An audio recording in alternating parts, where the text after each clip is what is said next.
When life tightens its grip, when everything seems to close in at once, and the pressure feels unbearable, that's when survival isn't optional, it's essential. You don't get to coast through hard seasons. You either stand or you break. You either face it or you fold. But what separates those who keep moving from those who collapse under the weight? It's not talent. It's not education. It's not even luck. It's strategy. It's mindset. It's resilience forged in discipline. There are things you must do, non-negotiables, if you want to make it through tough times with your head held high and your future still intact. These aren't fancy tactics or temporary fixes. They're foundational. When everything else is shaking, these are the anchors that keep you grounded. These are the habits, the decisions, the shifts in perspective that turn survival into strength. This isn't theory. This is what it takes. When the lights go out, when the noise gets loud, when the pain is real, this is what you hold on to. You must take control of your mind. When life gets hard, your greatest enemy isn't the outside pressure. It's your internal dialogue. It's the voice that says, I can't handle this. This is too much. It's not fair. And if you let that voice lead, it will take you somewhere dark, somewhere weak, somewhere you do not want to go. Tough times are a test of mental discipline, because when the world outside starts shaking, your only chance is to make sure the world inside stays solid. You can't afford to let your thoughts spiral. You can't afford to give fear a seat at the table. You have to fight to protect your focus, your beliefs, your standards. This doesn't mean pretending everything's okay. It means choosing what kind of energy you're going to fuel. Are you feeding panic, or are you feeding clarity? Are you running stories that make you weaker, or are you speaking truths that give you strength? Your mind can either be your worst enemy or your greatest ally, but it won't choose sides. It'll follow your lead. That means you have to lead it. You have to direct it. You have to tell it where to go when everything around you is trying to pull it into fear. You do that by becoming aware of your thoughts, catching them in the moment, questioning them, challenging the lies, replacing them with something stronger. You do it by being deliberate about your language, the way you talk to yourself when no one else is around. Because in the silence, your survival is being decided. When you're in a storm, you don't need positivity. You need presence. You don't need hype. You need habits. You need to wake up and do the work before the chaos can talk you out of it. You need to ground yourself in discipline, not for results, not for outcomes, just so you don't get pulled under.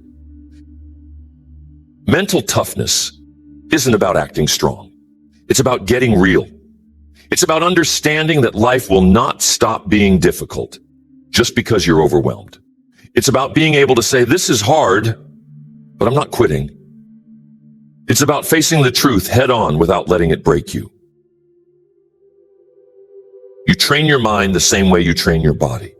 Representatives, consistency, repetition.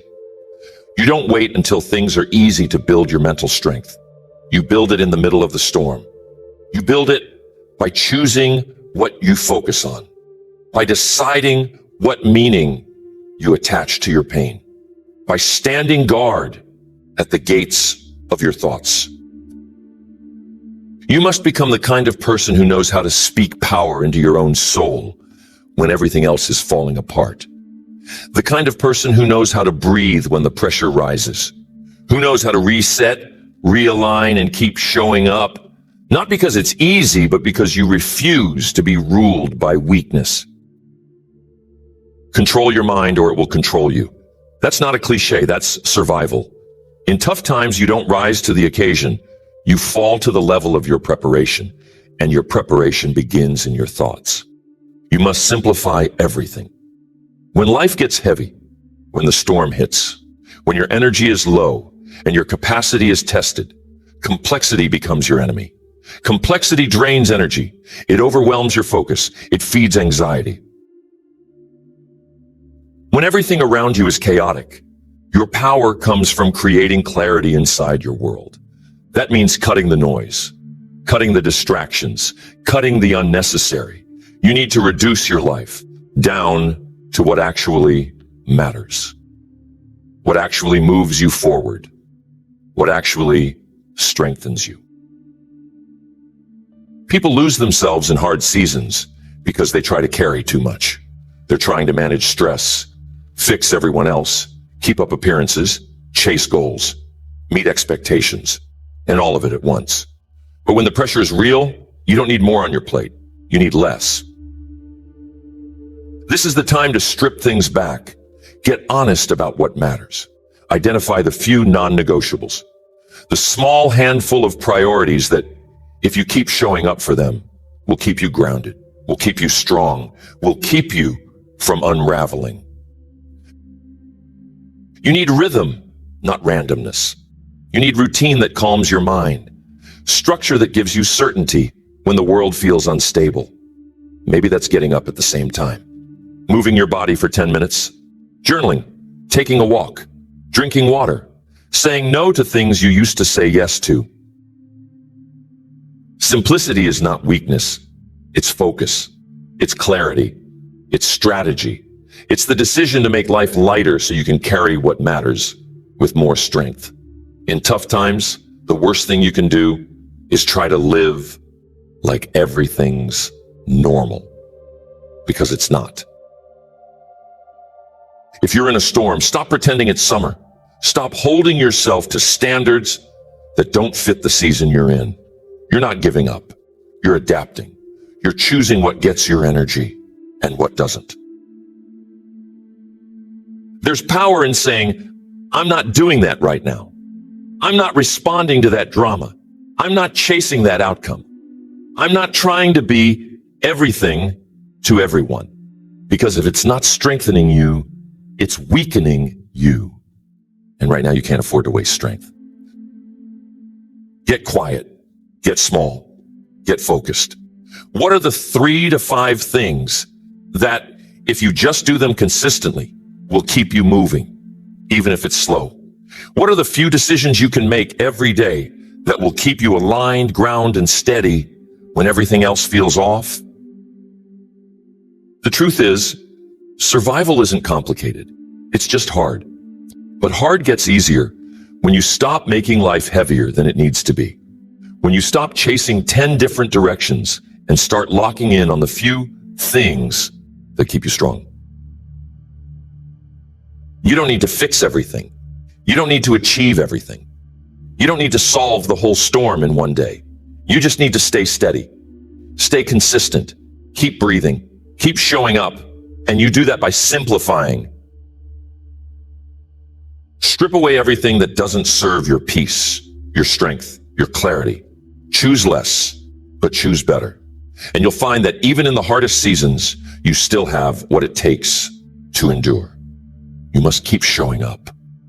When everything in you wants to quit, when your energy is gone, when your motivation is dry, when your heart feels heavy, you still show up. Not perfectly, not powerfully, but consistently. There will be days when you don't want to get out of bed, days when it feels like nothing you're doing matters, days when progress is invisible and hope feels like a lie. And on those days, you still move. You still do the reps. You still take the walk. You still write the words. You still follow through. Because momentum doesn't care how you feel. Progress doesn't wait for you to be inspired. It rewards action, even small action, especially small action. People think survival means finding some burst of strength and heroically pushing through. But more often it looks like dragging yourself through a fog with no applause, no results, no clarity, just faith, just repetition, just grit. You have to decide that even if your pace slows, your presence won't stop. That even if your mood crashes, your habits won't. That even if your passion fades, your discipline will carry you until it returns. It's not about winning every day. It's about not quitting. It's about putting your shoes on when you don't want to. It's about picking up the phone when your mind is telling you to isolate. It's about pushing through one more set, one more hour, one more uncomfortable conversation. You won't feel strong every day. You're not supposed to. But your presence is a weapon. Your ability to keep showing up, even if it's messy, even if it's quiet, even if it's invisible, that's what builds your resilience. Don't confuse exhaustion with failure. Don't mistake discouragement for defeat. You're allowed to be tired. You're allowed to feel like this season is unfair, but you're not allowed to disappear. You're not allowed to surrender your future just because today is hard. And sometimes the most powerful thing you can do is simply refuse to leave. Refuse to break your own trust. Refuse to abandon the version of you who is counting on your consistency. Your future self doesn't need you to be heroic. They need you to be dependable, to do the small things, to stay in motion, to plant seeds, even when the ground looks dry. Because the day you want to quit is often the day that would have changed everything. And the only way you'll ever know is if you keep going. Even when you're numb, even when you're angry, even when it feels like no one sees you, especially then, because those are the days that forge you.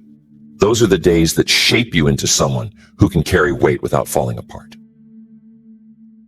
Survival is a choice made every morning, not once, not occasionally, every single day. And that choice becomes your identity. It becomes your rhythm. It becomes the proof that you can endure even the darkest seasons without letting go of yourself. So no matter what, you show up. Late, if you have to. Tired, if you have to. But you don't break the chain. You don't leave the process. You don't quit on the life you haven't finished building. You must protect your peace. When you're walking through chaos, your survival depends on what you allow in and what you keep out. Not everything deserves your energy. Not everyone deserves your access. There's a kind of exhaustion that doesn't come from doing too much. It comes from absorbing too much. Too many opinions, too much noise, too many people projecting their fear, their doubt, their limitations onto you. And if you don't draw the line, you'll carry weight that was never yours to hold. In hard times, your peace becomes sacred. You can't afford to let people disturb it just because they're used to having your attention. You can't afford to let drama take root in a season when you need clarity. You can't afford to let other people's chaos become your atmosphere. That means saying no without guilt. That means turning down invitations. That means logging off, stepping back, disconnecting from anything that robs you of stability. Because your nervous system doesn't care about being polite. It cares about safety. And if peace is what keeps you steady, then it's not optional. It's not a luxury. It's a survival strategy. It's oxygen. It's armor. And you protect it by setting boundaries, by choosing stillness, by walking away from anything that doesn't match the energy you're trying to hold on to. You are not obligated to stay accessible to people who drain you. You're not required to explain your need for quiet.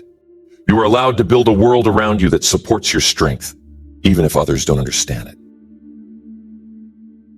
The truth is, not everyone deserves to walk with you through hard seasons.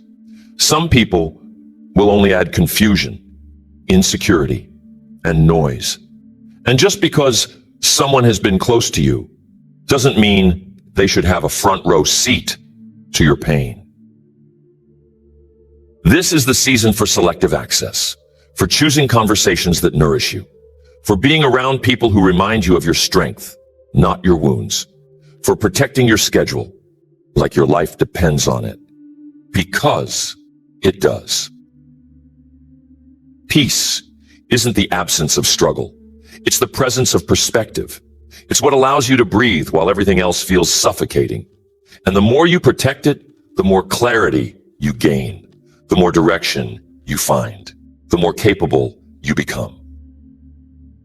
So if someone doesn't respect your boundaries, they don't respect your survival. If something pulls you out of alignment, you owe it no further attention. If a place or a person costs you your peace every time you engage, the math is simple. It's too expensive. There's no prize for suffering needlessly. There's no medal for staying loyal to dysfunction. This is not the season to prove your endurance by tolerating chaos. This is the season to guard your energy like it's all you have. Because some days it is. And when peace becomes your priority, everything shifts. You move slower, but with purpose. You speak less, but with more weight. You stop reacting and start responding. You stop explaining and start choosing. This is how you make it through. Not by becoming more like the storm, but by becoming more like the calm that carries you through it. Peace is not a personality trait. It's a power move. And in tough times, it's your foundation. You must find meaning in the pain.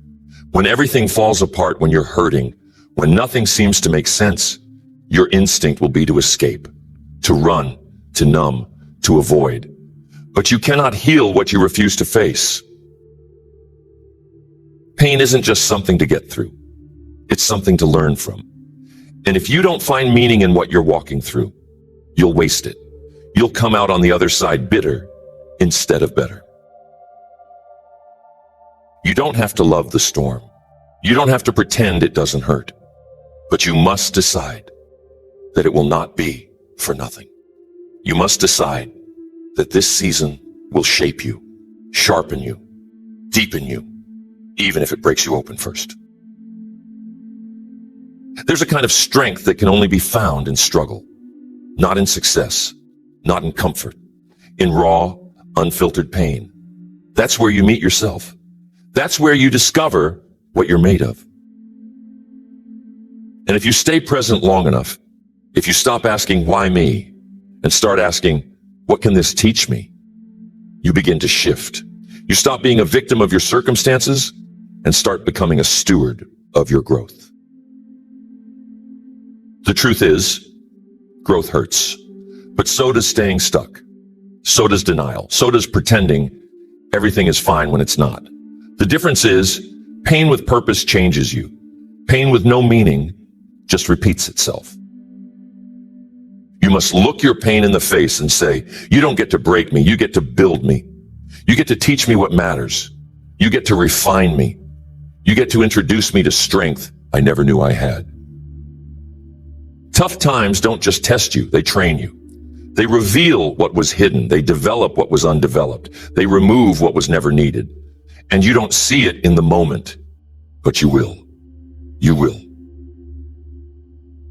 If you try to numb the pain, you numb the lesson. If you rush the process, you miss the transformation. And you can't afford to walk through fire just to come out the same. You must find a reason to keep going, not a shallow reason, a real one. One that grips your heart and won't let go. One that says, if I make it through this, I will never be the same, and that will be worth it. Sometimes that reason is your future. Sometimes it's your family. Sometimes it's your faith. Sometimes it's simply the person you haven't met yet. The version of you that only pain can reveal. But whatever it is, you must hold on to it, because pain without purpose is unbearable. So dig deep. Ask the hard questions. What is this season teaching me? What am I learning about myself? What needs to change? What needs to heal? What do I never want to forget about this experience? You don't get to choose the storm, but you get to choose what it creates in you. You get to choose whether you let it define you or refine you. You get to decide if it will be the end of something or the beginning.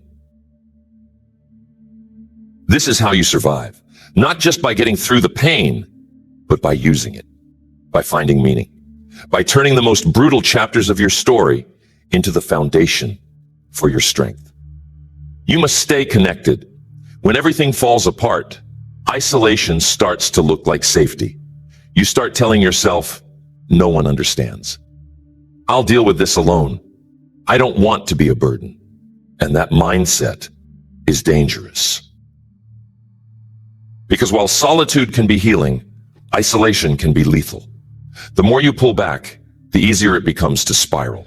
The more you convince yourself that you don't need anyone, the deeper you sink into survival mode. And that's when your vision starts to blur. That's when your mind starts to turn on you. Connection is not just emotional, it's structural. It gives you accountability. It gives you reflection. It gives you feedback, perspective, and strength when your own strength is fading. In hard times, the tendency is to withdraw. But that's when you need people the most. Not people who will pity you. Not people who will give you easy answers. People who will sit with you, stand with you, tell you the truth, remind you of who you are when you forget. You need someone to say, I see your pain, and I'm not leaving. You need someone who isn't trying to fix you, but who refuses to let you disappear. That kind of presence isn't optional. It's part of your healing. But here's the truth. Connection isn't always convenient. It takes effort. It takes vulnerability. It takes reaching out even when you don't feel like it. Even when your instinct says, just stay quiet. You need to speak. You need to open the door, even a little. You need to let people into your process. You don't have to perform. You don't have to be strong for them. You just have to be honest. Sometimes survival sounds like, hey, I'm not okay today. Sometimes it looks like sitting in silence with someone who just lets you be real. Sometimes it's a phone call, a walk, a letter, a moment of eye contact that reminds you that you're still human. You weren't meant to do this alone. Even if you've learned to depend on yourself, even if you've been hurt before, even if it feels easier to go silent, tough times have a way of convincing you that you're on your own. But that is the biggest lie. You're not weak for needing connection. You're wise. Because nobody gets through life alone. And the ones who pretend they can, they break. Quietly, slowly, deeply. There's nothing wrong with needing help. There's nothing wrong with needing someone to listen, to walk beside you, to say, you don't have to carry this by yourself. That's not weakness. That's strength. And yes, not everyone will be safe. Not everyone will understand, but that's not a reason to isolate. That's a reason to choose wisely, to find the people who have earned your trust, to keep seeking connection that feels solid, that feels real. Survival isn't just about staying strong. It's about staying supported. You need people in your corner, people who don't need you to be perfect, people who don't expect you to have it all together, people who are willing to walk through the mess with you, not around you. And maybe you only have one person like that. Maybe you have to build that circle from scratch, but it's worth it because connection is your anchor. And in the middle of the storm, sometimes you don't need answers. You just need to know you're not alone. You must move your body. When the world feels heavy, your body feels it first. Stress doesn't just live in your mind. It settles in your shoulders, your chest, your gut. It tenses your muscles. It shortens your breath. It floods your system. And if you don't move it out, it stays. It lingers. It builds. It traps you in a cycle where mental exhaustion becomes physical fatigue. And before you know it, you're stuck in a fog you can't shake. Movement isn't about fitness in tough times. It's about freedom. It's about moving your energy, shaking off the weight, creating momentum when your motivation is gone. You're not training to impress. You're moving to survive. Your body needs rhythm. It needs activation. It needs oxygen, blood flow, grounding. When you feel like you're drowning in thought, movement pulls you back to your body, back to the moment, back to something you can control. You don't need a gym. You don't need a plan. You don't need permission. You just need to move. Walk around the block, stretch, do 10 push-ups, dance in your room with no music, whatever breaks the stillness, whatever breaks the cycle. Because motion disrupts depression. Movement cuts through mental clutter. It gives you a chance to shift state, physically, chemically, emotionally. Your body is a tool, and if you ignore it, it becomes a trap. You can't think your way out of some storms. You have to move your way through them. There are days when clarity doesn't come from journaling or meditation or deep conversation. It comes from sweat, from pace, from breath. You don't need to do it perfectly. You don't need to follow a routine. You just need to interrupt the freeze. You need to prove to your brain that you're not stuck, not helpless, not a prisoner of your pain. Movement is how you communicate with your nervous system. It's how you say, we're still here. We're still alive. We still have agency. And sometimes just standing up and walking across the room is a victory. Don't underestimate that. The body remembers everything, every stress, every trauma, every moment you felt unsafe. And when life hits hard, your body stores it. So give it an outlet. Give it a release. Give it a chance to let go of what it's holding. This isn't about how you look. It's about how you survive. It's about how you regulate your state when nothing else is working. It's about how you get through the next hour without collapsing. There will be days when the most spiritual thing you can do is move. Not think, not analyze, not talk. Just move. Get out of your head and into your body. Walk until the thoughts slow down. Stretch until the tension breaks. Breathe until your shoulders drop. Don't wait for motivation. Don't wait for the perfect moment. Move now. Move often.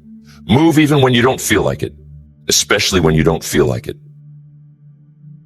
Because motion creates momentum, and momentum can save your life. You must monitor your inputs. In a hard season, what you consume becomes critical. When your mind is vulnerable, when your spirit is low, you are more impressionable than you think. If you feed yourself fear, negativity, outrage, hopelessness, don't be surprised when you feel numb, anxious, or stuck. Your emotional state is directly tied to what you allow in. This is not the time to sit around, mindlessly watching the TV, or surround yourself with people who constantly expect the worst. This is the time to protect your environment like your life depends on it. Because in many ways, it does. When you're in survival mode, you must become intentional about everything you let in, what you listen to, what you read, who you talk to, the tone of the voices around you. Not everything is safe for your peace. Not everything is safe for your clarity.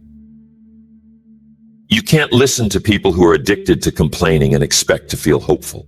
You can't spend all day consuming crisis and expect to feel calm. You can't keep engaging with things that makes you feel smaller, weaker, or more afraid and expect to rise. You become what you absorb. You reflect what you're exposed to. And in a tough time, your energy is too valuable to waste. You need to pour in what lifts you.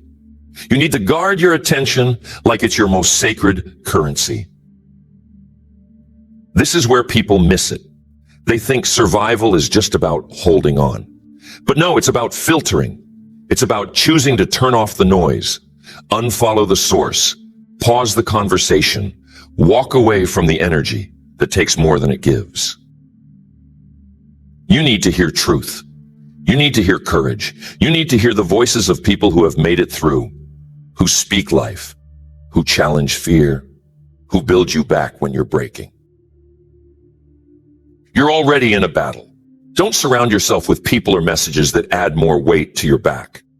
Find the messages that remind you who you are, that call you higher, that help you reset, that breathe strength into your process.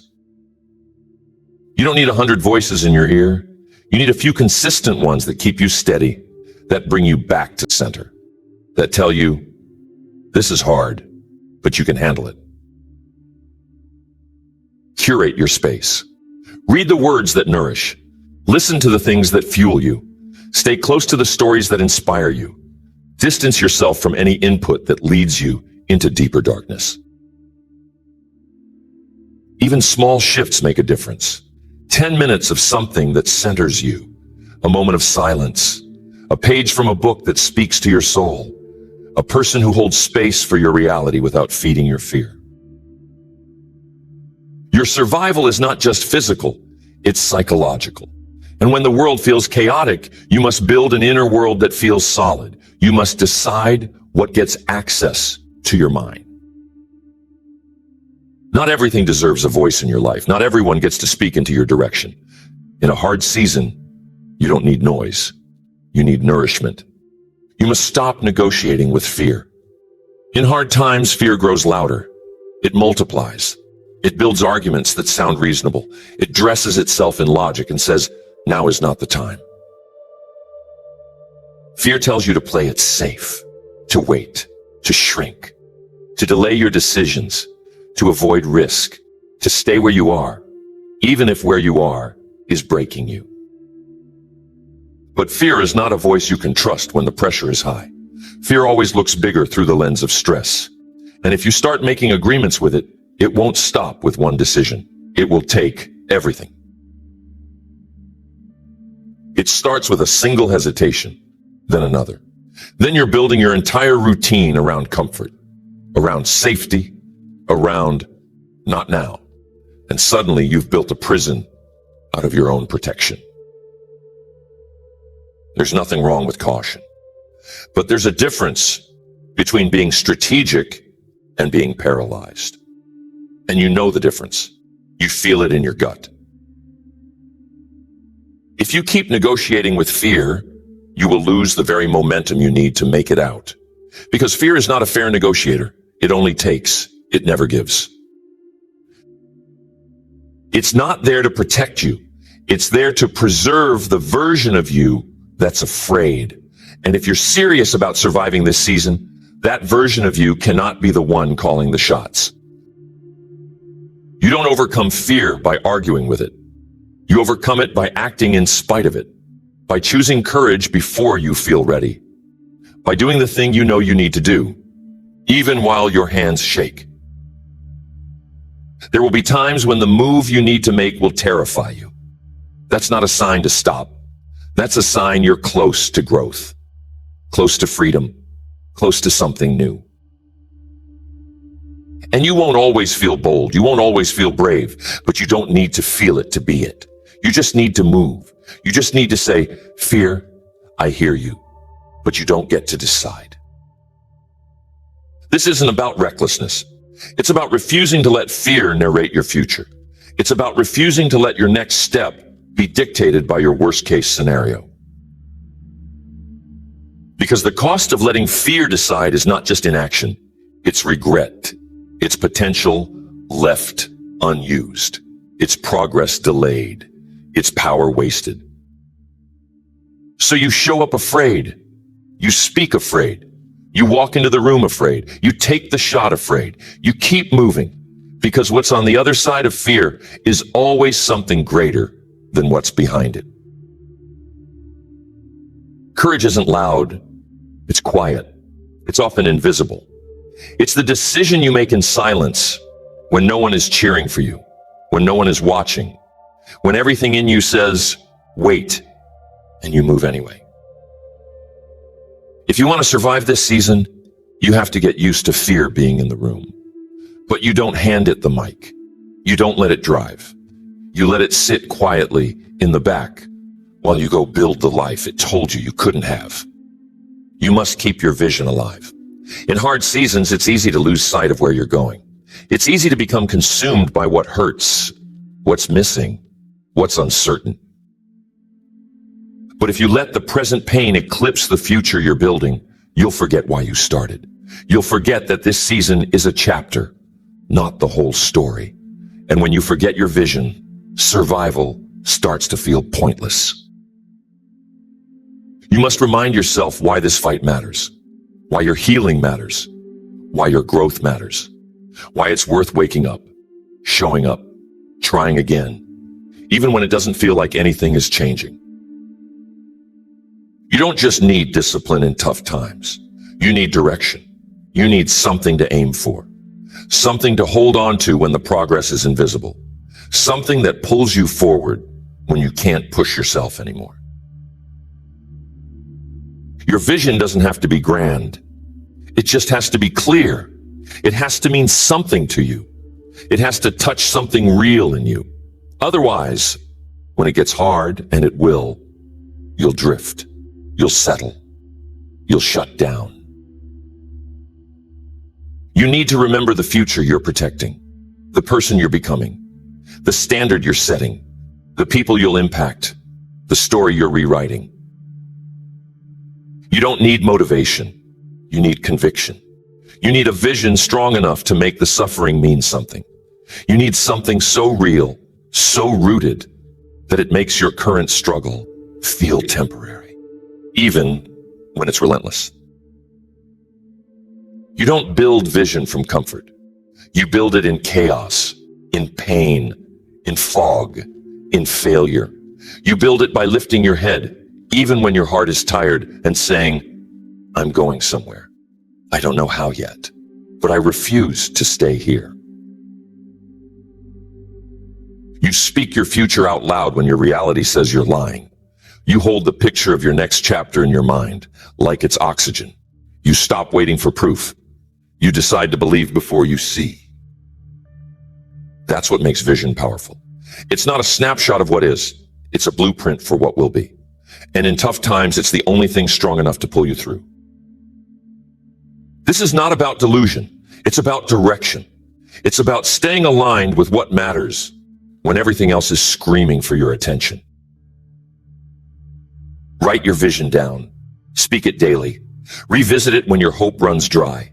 Don't just think it. Build around it. Build your schedule around it. Your boundaries, your habits, your people. When you're tired, your vision will remind you why rest matters. When you're discouraged, your vision will remind you that this pain is part of something bigger. When you feel like quitting, your vision will whisper, not yet. You survive tough times by refusing to live only in the present moment. You plant one foot in your current reality and the other in your future. And every step forward is a declaration. I'm building something. I'm going somewhere. I'm not done yet. You've made it this far for a reason.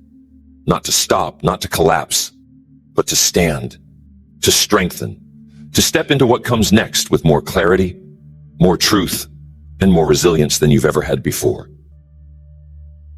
Tough times are real, but so are you. And your survival was never about being the strongest. It was about being consistent, being willing, being honest enough to adapt, grounded enough to endure, and bold enough to keep showing up. You don't need to be perfect. You don't need to have all the answers. You just need to do the next right thing, and then the next, and then the next. That's how you make it through. Hold on to your principles. Protect your energy. Speak the truth over your life, even when your circumstances don't match it yet. And remember, you are not what you're going through. You are who you choose to be in the middle of it. There is a version of you on the other side of this that you haven't even met yet. Stronger, wiser, clearer. And every day you endure, every step you take is shaping that future. Keep going. Keep breathing. Keep building. Keep believing.